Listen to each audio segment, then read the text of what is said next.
பிரியமான அன்பு சகோதர சகோதரிகளே, என் ஆண்டவராக இயேசு கிறிஸ்து நாமத்தாலே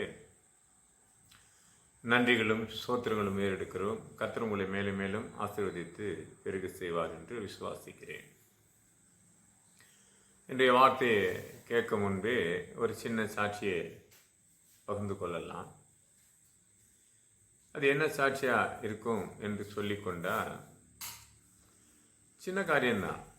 இந்த ஒரு நாளாக யாருக்கும் செய்தி அனுப்ப முடியாத ஒரு பலவீனம் இல்லைன்னா பனி அதிகமாக இருப்பதனால. ஒருவேளை சென்னையில் இருக்கிறதுனால உங்களுக்கு பனி தெரிஞ்சிருக்கலாம். ஏன்னா சென்னைக்கு ரொம்ப வெகு காலமாகுது. அதிகமாக வர்றதுனால இந்த பனி சீசன் வந்த பிற்பாடு ஒரே ஒரு டைம் வந்துட்டேன். அதனால் அங்கே என்ன இருக்கு தெரியாது. ஆனால் திருத்தணி பகுதியில் அதிகமாக இருக்குது. வெளியே கடந்து போகவும் இல்லை கடந்து போயிட்டாலும் மறுபடியும் வீட்டுக்கு வரத்துக்குள்ளேயும் போதும் ஆகிடும். அப்படிப்பட்ட ஒரு பணிகள் நிறைவாக இருக்குது. அதனால் சிலருக்கு செய்தி அனுப்ப முடியல. ஒரு சிலர் கேட்டாங்க, சிலர் கேட்கவில்லை. சந்தோஷம், எனக்காக ஜபிச்சால் போதும். ஒரு செய்தியை ஆண்டவரே இன்று என்ன செய்தி பகிர்ந்து கொள்ளுவர் என்று சொல்லி அவரிடத்தில் கேட்கும்போது, மத்திய புத்தகத்தில் 11ஆம் அதிகாரம் 28ஆம் வசனம். இந்த வசனத்தை எடுத்தாலுமே இல்லை பார்த்தாலுமே சென்னையில் பியூலா கிறிஸ்து சபையினுடைய தலைமை போதகருடைய மகன், நல்ல ஒரு ஊழியம், எஸ்ரான்னு சொல்லி நல்ல பெஸ்ட் ஊழியர். பல கிராமங்களை கடந்து போவோம். இந்த வசனத்தை தியானிக்கப்படும் போது அவர் பேசி கொண்டிருக்கும் போது கிராமங்களில் பெரியபாளையம் பகுதியில் அவர் பிரசங்கித்து கொண்டிருக்கும் போது ராம் ஜெயம் சொல்லி பியூலா சர்ச்சில் நாங்கள் எல்லாம் உட்காந்து கொண்டிருப்போம். அவர் சிஎஸ்ஐயில் நல்ல ஒரு மனுஷன், ரயில்வேல வேலை செய்து கொண்டிருப்பார். நாங்கள் எல்லாம் ஒரு மனமாக என் கூடயே இருப்பார். ஏன் இந்த மாதத்தில் இந்த கதையை நான் எடுக்கிறேன்னு சொன்னால், இந்த மாதத்தில் தான் 2011ஆம் ஆண்டு ஜனவரி மாதம் 26ஆம் தேதி இங்கே துவக்கம் வந்தோம். ஆலயத்தை கட்ட வரல, ஒரு சுவிசேஷம் அறிவித்துட்டு நாங்கள் கடந்து போக வந்தவங்க. ஆனால் சுவிசேஷம் அறிவிக்கப்படும் போது ஒருத்தர் சுவிசேஷம் அறிவிக்க வந்தவர் இங்கே இங்கிலீஷ் தமிழில் எஸ்ரா தான் பேசுகிறார் அன்னைக்கு. அப்போ பார்த்தீங்கன்னா 2011ஆம் ஆண்டில் ஜனவரி மாதம் 26ஆம் தேதி செய்தி கொடுக்க அமெரிக்கா தேசத்துலேருந்து ஒருத்தர் இங்கிலீஷில் பேசுகிறாரு. எஸ்ரா சொன்ன இல்லைங்களா, பியூலா கிறிஸ்து சபையினுடைய போதகருடைய மகன். அவர் தான் தலைமை தாங்கி நடத்துவார் ஊழியர். ரொம்ப நல்லா இருக்கும். அவர் தான் தமிழில் டிரான்ஸ்லேட். எல்லாம் பிரசங்கி முடித்த பிற்பாடு அவர் ஜெபிக்க ஆரம்பித்தாங்க. அந்த ஸ்தலத்தை ஒரு சின்ன வீடு தான். அதில் ஜெபித்து முடிக்கும் போது சொன்னார், இந்த இடம் ஒரு பெரிய ஆலயமாக மாறும், இது இருக்காது அப்படின்னாரு. நான் ரொம்ப கஷ்டப்பட்டேன். ஏன்னா 2010ஆம் ஆண்டு 12ஆம் மாதம் 20ஆம் தேதி துவக்கி அந்த நேரத்திலேருந்து அடுத்த மாதம் 2011ஆம் புதிய ஆண்டு வரைக்கும் அதெல்லாம் ஒழுங்குபடுத்தி இந்த இடத்த துவக்கி ஒரு ஃபஸ்ட்டு கூட்டம் நடக்கும்போது இந்த ஐயா இப்படி சொல்கிறாருன்னு மனதில் ஒரு பாரம். ஆனால் விசுவாசம் அதிகம். சொல்லிட்டாரு, ஜெபித்தாரு, முடிச்சாரு. கடைசியாக அவர் உள்ளே ஜெபிக்கிறாரு, சொல்கிறார் இந்த காரியத்தை. எஸ்தரா சொல்கிறாரு, ஐயா இது மாதிரி இருக்கு. அப்போது ராம்ஜெயன் சொல்கிறார் ஒரு பகுதியில், இருக்கட்டும் ஐயா, கத்தருடைய சித்தமானா நடக்கணும் அப்படின்னு. அவர் நான் அண்ணனும் அவர் என்ன அண்ணனும். அப்போ சொல்லிட்டு கடந்து போயிட்டோம். நாங்கள் அடுத்த நாள் போகிறேன். அடுத்த நாள் நான் கடந்து போய் அரக்கோணம் தாண்டி போய் நிற்கிறேன். எனக்கு இங்கேருந்து ஒரு ஃபோன் வருது, உங்களுடைய வீட்டை இடிச்சு தள்ளிட்டாங்க அப்படின்னு சொல்லி. இந்த நாட்களில் இந்த 26ஆம் தேதி என்னென்றைக்கும் எங்களால் மறக்க முடியாது. அப்போ நான் 5 மாதம் இந்த பகுதிக்கு வர்றதும் போகிறதுமாக நிறைய பிரச்சனைகள்லாம் ஆயினு. 5 மாதம் முடிந்தது. ராம்ஜெயம் கடந்து வந்தார். ஆனால் நீங்கள் போய் அங்கே மறுபடியும் ஊழியத்தை ஸ்டார்ட் பண்ணுங்கன்னாரு. நல்ல ஒரு விஷயம் கடவுளுக்கு தெரியும். இங்கே நாங்கள் சுவிசேஷம் அறிவித்து ஏழை எளியரை சந்திக்க வந்தவங்க. நாங்கள் சுவிசேஷம் அறிவிச்சுட்டு நாங்கள் போயிட்டுருப்போம். இடித்து தள்ளின பிற்பாடு என்னாச்சு, விசுவாசம் பெருகி போச்சு. ஏனால் 26ஆம் தேதி ஜெபிக்கும் போது சொன்ன வார்த்தைகள் நிறைவாக முடியாது. இன்னைக்கு தீர்க்க தரிசனம் நிறைய கேட்கப்படும். நடக்குதான்னு கேட்டால் அதை ஒரு குழப்பத்துக்கே கொண்டு போயிடும். அதுக்கு மாற்றி சொல்லுவாங்க, நீ விசுவாசிகள் நடக்கலன்னு நிறைய போய் சொல்லுவாங்க. ஆனால் அவருக்கு பார்த்தீங்கன்னா ஒரு 90 வயசு இருக்கும். அவர் வந்து இங்கே சுவிசேஷம் அறிவித்து வயசானவர். அவருக்கு சொன்ன வார்த்தை இதுவாக இருக்குது, பெரிய ஆலயமாக மாறன்றதுக்கு 6 ஆண்டுகள் காத்திருந்தோம். அப்போ ராம்ஜெயன் சொல்கிறாரு, 5 மாதத்துக்கு பிற்பாடு 6 மாதம் ஆயிடுச்சு, நான் உட்காந்து கொண்டிருக்கிறேன் சென்னையில், என்னை கூப்பிட்டு சொன்னேன், நீ இப்போ ஊழியத்தை ஸ்டார்ட் பண்ணு. அதுதான் ஃபஸ்ட்டு 7ஆம் மாதம் 17ஆம் தேதி தான் இங்கே 2011ஆம் ஆண்டில் துவக்கணும் ஆலயத்தை. ஆலயம்னு துவக்கினது வந்து ஆரம்பம் கிடையாது. இடித்து தள்ளப்பட்ட பிற்பாடு தான் இங்கே ஒரு ஆலயத்தை துவக்கணும், ஆத்தும ஆதாயம் பண்ணுன்ற விசுவாசத்தை கர்த்தர் கற்றுக் கொடுத்தார். அதுக்கு உதவியாக தட்டி எழுப்பப்பட்டது யார் தான்னா ராம்ஜெயம்.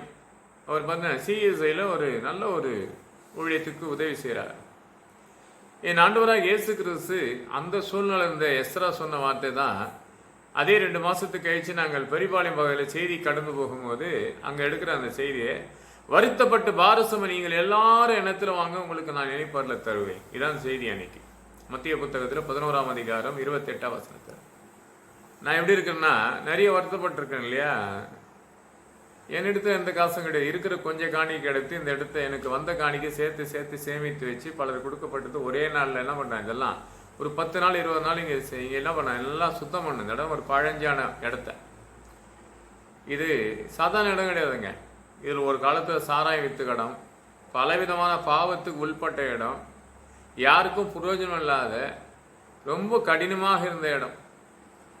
ஏன்னா இந்த இடத்துல நாங்கள் சென்னையிலேருந்து வந்து அந்த இடத்த சுத்தம் பண்ணி இதை சீர்படுத்தி சிறப்படுத்தி பலப்படுத்தினது கர்த்தர். அப்போது அந்த பலப்படுத்தி நிலைநிறுத்தி நிலைமை கொண்டு வரும்போது மனுஷனுக்கு என்ன ஆகும், போராம உண்டாகும் இல்லையா. எப்படி இந்த இடம் இப்படி மாறிச்சேன்னு அது என்ன ஆச்சு, 2 நாளில் இடித்து தள்ளப்பட்டு சவால்லாம் போட்டாங்க. எத்தனையோ சவால் கேட்டனாங்க. அத்தனைக்கும் முன்னிருந்து யுத்தம் பண்ணவர் கர்த்தர். யாத்திராகம் 14ஆம் அதிகாரம் 14ஆம் வசனம், யுத்தம் உன்னதல்ல கர்த்தரக்கூடியது. சில விஷயத்தை கர்த்தர் சரியா பண்ண, ஆனாலும் என் வருத்தத்தையும் என்னுடைய பிரச்சனையும் என்னால் என்ன பண்ண முடியல, சமாளிக்க முடியல. அடுத்தடுத்து எந்த ஒரு வழி கிடையாது. அப்போது அந்த ராம்ஜெயம் என்கிட்ட தொடர்ந்து பயணிக்கிறாரு. ஆனால் நீங்கள் போங்க, ஊழியத்தை மட்டும் விட்டுறாதீங்க அப்படின்னு சிறு கூட்டமாக 2 வயசானவங்களை வச்சு ஆரம்பித்த ஊழியம் தான் இன்னைக்கு இத்தனை வருஷம் 14 வருஷமாக அந்த ஊழியம் நடந்து கொண்டிருக்கு. எதுக்கு சொல்கிறேன்னா, பல ஊழியர்கள் சென்னையிலேருந்து திருவள்ளூர்லேருந்து திண்ணனூர்லேருந்து பல ஊழியர்கள் சிஎஸ்சி சார்ந்தவர்கள் நிறைய பேர். சமயத்தில் கூட ஐயா திண்ணனூர் பகுதியில் அவர் அழகாக யோசப்புன்னு ஒரு ஐயா இறந்துட்டார். இப்போ தான் 2 நாள் ஆகுது, அவர் இறந்து ஒரு 10 நாள் ஆகுது. அந்த ஐயா கூட இந்த இடிச்சதுக்காக ரொம்ப வருத்தப்பட்டார். ஜோசப்புன்னா எல்லாருக்கும் தெரியும், சிஎஸ்ஐ சார்ந்து திண்ணனூர் பகுதியில் இருக்கிற எல்லாருக்கும் தெரியும். ஒரு பொருளாதார இருந்து நல்லா நடத்தி இந்த மனுஷன். அப்போது ஆண்டவராக இயேசு கிறிஸ்து நிறைய இடம் திருவள்ளூர் பக்கத்தில் பார்த்தோன்னா இன்னும் அதிகம் ஊழியக்காரங்க அந்த செயலில். சென்னை பகுதியில் இருக்கிற குறைஞ்சது 50 ஊழியக்காருக்கு மேலே இங்கே வந்து வெயிட் பண்ணுவாங்க சுற்றி. இப்படிப்பட்ட இடங்களிலிருந்து கர்த்தர் கொஞ்சம் கொஞ்சமாக மெல்ல மெல்லாக இந்த ஊழியத்தை நடத்தும்படியாக கட்டும்படியாக உதவி செய்து 2017 இடிக்கப்பட்டது 2011. ஆனால் 6 ஆண்டுகள் அங்கே தாமதித்து எத்தனை அவமானம் எத்தனை நிந்தனைகள் எல்லாம் மாறி வருத்தப்பட்டு கலங்கி தவிக்கும் போது கர்த்தர் பேசப்பட்ட வார்த்தை தான், வருத்தப்பட்டு பாரசமாக நீங்கள் எல்லாரும் என்னிடத்தில் வாங்க, உங்களுக்கு நான் இணைப்பரில் தருவேன் என்று குடும்பமாக தேவனை நாங்கள் வளைந்து குணைந்து தன்னை என்ன பண்ணுறோம், முழுமையாக அர்ப்பணித்தோம். என்ன ஆண்டவரே, நான் உனக்காக ஊழியம் செய்கிறேன், நான் ஹாஸ்பிட்டல் ஊழியம் செய்து கொண்டிருப்பேனே, நான் மருத்துவமனை ஊழியம் செய்த ரொம்ப பிரியமானது. அந்த மருத்துவமனைலாம் பாதிக்கப்பட்ட மருத்துவமனை டிபி ஹாஸ்பிட்டல் தான், அதுக்கு தான் அதிகமாக போவேன். அப்போ அநேகர்கள் சுவிசேஷம் அறிவித்து பலர்களாக ரட்சிக்கப்பட்டு வரும்போது அப்போ பார்த்தோன்னா 10 ஆண்டுகளுக்கு பிற்பாடு மறுபடியும் என்னை ஊழியத்துக்குள்ளே கொண்டு வரத்துக்கு ஒரு சூழ்நிலை கொண்டு வரும்போது தான் இந்த கிராமத்துக்கு அனுப்புகிறார். இது எங்களுடைய தாய் தகப்பன் பிறந்த ஊர், வாழ்ந்த ஊர். அப்போது இந்த கிராமத்தில் வந்து கூட என்னாச்சு, எத்தனை எதிர்ப்புகள் வந்தது தவிர உதவி கிடையாது. ஒரே உதவி என் ஆண்டவராக இயேசு கிறிஸ்து தான். அப்போது ஆண்டவருடைய வருத்தப்பட்டு பாரசமாக நீங்கள் என்னடித்த வருவோன்னு எஸ்தர் எடுக்கிறார் ஒரு செய்தி ஒரு கிராமத்துக்குள்ள. அந்த வருத்தப்படும் போது தான் இவர்கிட்ட ராம்ஜெயம் சொல்கிறாரு, ஆனால் இன்னைக்கு செய்தி இன்னைக்கு தெளிவாக இருக்கும் இருக்குது அப்படின்றார். நாங்கள் எல்லாம் தூரமாக இருக்கிறோம், இதே பணியில் வந்து ஒடுக்கமாக ஒதுங்கி நிற்கிறோம். அப்படி இந்த வருத்தப்பட்டு பாரசமார்களையும் பார்த்தோன்னா இன்னைக்கு தேசத்தில் அநேகர் என்னை போல அன்னைக்கு அவமானப்பட்டவர்கள், அவதிப்பட்டவர்கள், இல்லையா? எத்தனை அசிங்கப்பட்டோம், எத்தனையோ காரியத்தை நாங்கள் இந்த இந்த கிராமத்துக்குள்ள சந்திக்கப்பட்டோம். அத்தனை பேரும் இன்னைக்கு கேட்குற அன்பு சகோதர சகோதரிகளே, உங்கள் வாழ்க்கையில் கூட எத்தனையோ போராட்டம் வீட்டுக்குள்ள இன்னைக்கு இல்லையா? எத்தனையோ வேலை ஸ்தானத்தில் பிரச்சனை, குடும்பத்துக்குள்ள பலவிதமான சஞ்சலத்தையும் போராட்டத்தை கொண்டு வர ஒரே இடத்துக்கு வந்தால் நிச்சயமாக முடிவு கொண்டு ஒரு நம்பிக்கை வீண் போவார். நிச்சயமாக அதுதான் நீதிமொழி புத்தகத்தில் ரொம்ப தெளிவாக இருக்கும். அப்போ அந்த 23ஆம் அதிகாரம் 18ஆம் வசனம் வாசிக்கப்படும் போது நிச்சயம் முடிவு கொண்டு ஒரு நம்பிக்கை வீண் போவாது. அந்த நம்பிக்கையோடு நம்ம திரும்பணும். எப்படின்னா, வருத்தப்பட்டு பாரசமாக நீங்கள் எல்லாரும் இடத்துல வாங்கணுமோ அந்த நம்பிக்கையோடு தேவனிடத்தில் திரும்பினால் இரட்டிப்பான நன்மைகளை கர்த்தர் செய்வார். ஏன்னா 2017ஆம் ஆண்டில் தான் தமிழ்நாடு அரசு நிமித்தமாக எழுதி கொடுத்த பத்திரிகைகளை சரியாக திட்டமாக என் தாயார் பேரில் வந்து அந்த உறுதியான ஒரு பேப்பர் வருது. ஏன்னா தேவனிடத்தில் வர்றதுக்கு ஆரம்பத்தில் பார்க்கும்போது கொஞ்சம் கஷ்டமாக இருக்கும் இல்லையா? என்னடா நான் ஆண்டவர் ஏற்றுக்கொள்ளப்பட்ட இப்படிப்பட்ட பாரத்தை நான் சுமக்கணுமா? இப்படி இதுக்கு முன்னாடி மோசமாக இருப்பான், அதை பற்றி பேச மாட்டோம். தேவன் நம்மளை தெளிவுபடுத்தி வந்த பிறகு இந்த கதையெல்லாம் பேசுவோம். கொஞ்சம் யோசிச்சு பாருங்க. ஆதியுடைய மனிதனுடைய சரிகளும் உணர்வுகள் பேச்சுகள் எல்லாம் இப்போ மாற்றிருப்பார். பிதா குமாரன் பரிசுத்த நாமத்தை ஞானஸ்தானத்தை எடுத்த பிற்பாடு வாழ்க்கையை மாறி இருக்குவேன். உடைய எண்ணங்கள் தவறாக இருக்கும். மார்க் 7:23 படி கெட்டதும் சிந்தனைகள் செயல்களும் இதயத்துக்குள்ள இருந்தால் அடுத்தது கடந்து போய் பயணிக்க முடியாது. அதுதான் அப்படிப்பட்டவர்களை பார்த்தா இப்படி சொல்ற ஆண்டவரே, வருத்தப்பட்டு பாரசமாரி நீங்கள் என்னிடத்தில் வாங்க, உங்களுக்கு நானே இணைப்பாரில் தருவேன். அப்போ தருவேன் என்று வாங்கப்படும் போது, தருவேன் என்று சொல்லப்படும் போது நம்ம கடந்து போனால் தான் அவர் என்னிடத்தில் வரும்போது நான் புறம்பாக தள்ள மாட்டேன்றாரு. நிறைய பேர் தவறுகளை பண்ணிட்டு நான் போனா கடவுள் என்னை மன்னிப்பார். நிச்சயமா மன்னிப்பார். அந்த மன்னிக்கிற தேவன் ஒரே தேவனை ஆண்டவராக இயேசு கிறிஸ்து தான்.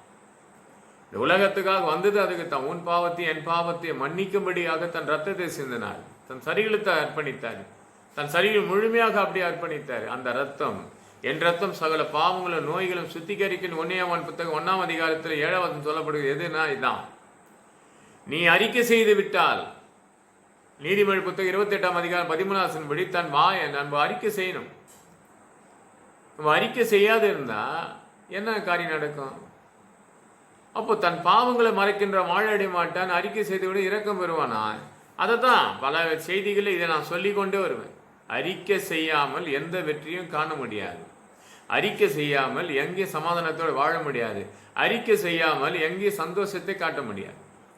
பார்க்குறேன் அன்பு சகோதர சகோதரிகளே, யோவான் புத்தகத்தில் 5ஆம் அதிகாரம் 5ஆம் வசனம் படிக்கும் போது 38 வருஷமா ஒருத்தன் பலவீனத்தில் விழுந்து கிடந்தான். ஒருவரும், இன்னைக்கு எத்தனை பேர் அப்படி இருக்கிறீங்க?